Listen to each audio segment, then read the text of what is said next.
were just commenting off camera how busy it seems for you here in Jamaica at ITB, and you were able to compare and contrast for last year, which was your first year, and now. How much busier are you this year? Well, interestingly, you know, we walked around a little bit yesterday, and we realized that ITB this year seems it's a little smaller. A number of the countries last year have downsized. We have held about the same size this year, but we actually have more persons attending. And the booth has been very busy. The last 2 days have been very busy, and we're very happy about that. There's a lot of excitement, a lot of new things happening with Jamaica. And certainly here at ITB, where we're dealing with the issues with UK and Europe, it's very important because it's a very challenging time. You have to stay on the edge, and the discussions have been very positive, very useful, and we're feeling fairly confident moving forward. What is it about Jamaica that you're able to increase the number of participants, certainly from private sector, who come along this year to ITB? Well, I think people are recognizing the difficulties in the industry, and that you have to really go out there and seek the business. We're quite lucky this year. Last year, we had a reduction in the flights when Air Berlin came out. Of course, this year, Condor has now put in an additional half flight into Munich. So it's a positive. So we're moving back up to the levels that we had before the sort of fallout. So it's a changing market, it's a challenging market, and we have to be there having discussions with our partners. And we have found in this meeting, we had a meeting earlier with the participants from Jamaica, and what we're finding is a positive feel, but you have to keep your finger on the pulse to ensure your success. One of the announcements that came out of Jamaica in the past several days is the lifting of the visa requirements on some of the Eastern European countries. What does that mean for you and your tourism? Well, tourism is very important to our economy, and so what we are seeking to do is to make sure that everything that can be done to make it successful is done. Now, one of the studies that have been done recently by the World Travel and Tourism Council that was shared with the World Tourism Organization is that with visa facilitation you get increased arrival in your numbers. We have tried to diversify our market. Our main source markets are the US, Canada, UK, Europe.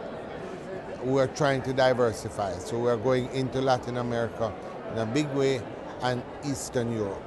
And so what has happened is that 2 weeks ago the cabinet approved the waiving of visas from Venezuela, Colombia, and Panama, and also from a number of 6 Eastern European countries, including Poland, Hungary, Russia, Ukraine, etc. So what that means to us is that it facilitates travel.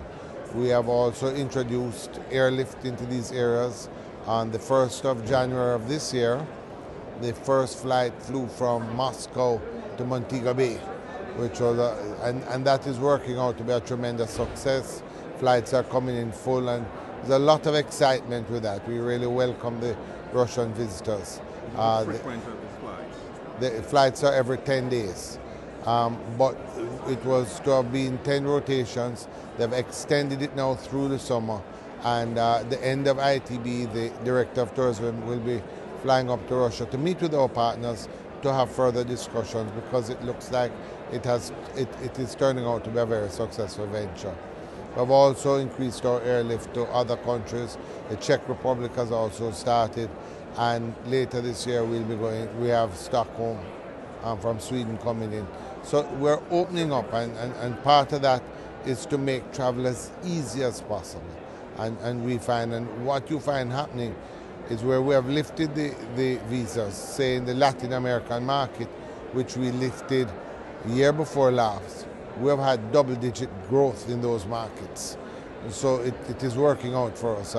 Some countries have had 30, 40%, 50% growth. So it's real positive. And so we're continuing with the formula. I'm hearing here that you've got a strategy for these markets, certainly Eastern Europe, that suggests one, increased airlift, and then facilitation of travel in terms of lifting visas. What else is involved in that strategy? Oh, there's a lot more that you have to do. We work with our partners. Luckily for Jamaica, one of the things that works to our benefit is that there's a tremendous awareness of brand Jamaica. I think that's why you would see like the Volkswagen, the VW ad. These things, it's because there's a strength of brand Jamaica. One set of persons know of our athletes. Usain Bolt, I think everyone in the world knows Usain and Shelly-Ann and Veronica Campbell, you know, and Johan Blake, etc. Those that don't know athletes know musicians, you know, Bob Marley and Jimmy Cliff and Shaggy, Sean Paul. So brand Jamaica is very strong. And so it allows us to go into markets and persons will have an interest in going to Jamaica because they've heard of it. They've heard of the beauty of the island, what we have to offer.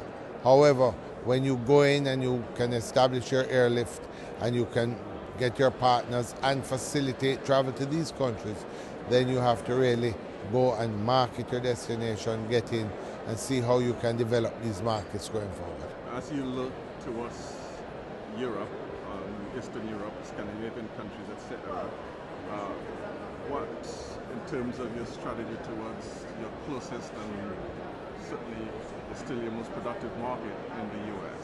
No, the US and Canada, we keep a very strong presence there. We're doing quite well out of the US. Of course, over the last 4 or 5 years, the market has been up and down, but it really has done quite well. We were a little concerned earlier this or late last year because of the passage of Hurricane Sandy through the Northeast, which is our largest source market.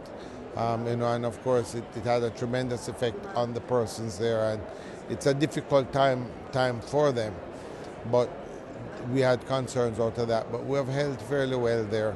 Of course, in Canada there are other challenges because there's a consolidation of a number of the companies there, which in consolidating reduces the airlift. So I think that every country, whether it is the smaller islands, whether it is Cancun, Dom Rep, all of us are feeling the effects of the changes in the tourism environment.